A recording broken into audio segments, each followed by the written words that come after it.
আমি ওমরের নামে আল্লাহর কাছে নালিশ করব। কি নালিশ করবে? যে ওমরের আমলে আমি না খেয়ে আছি, আমার সন্তান না খেয়ে আছে। কথা বুঝতে পারছেন?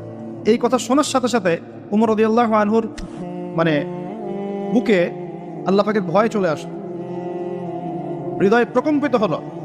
প্রকম্পিত হওয়ার পর তিনি নিজে চলে গেলেন মদিনায়, যেটাকে বলি আমরা বাইতুল মাল, মানে রাষ্ট্রীয় সম্পদ যেখানে থাকতো ওটাকে বাইতুল মাল বলা হতো।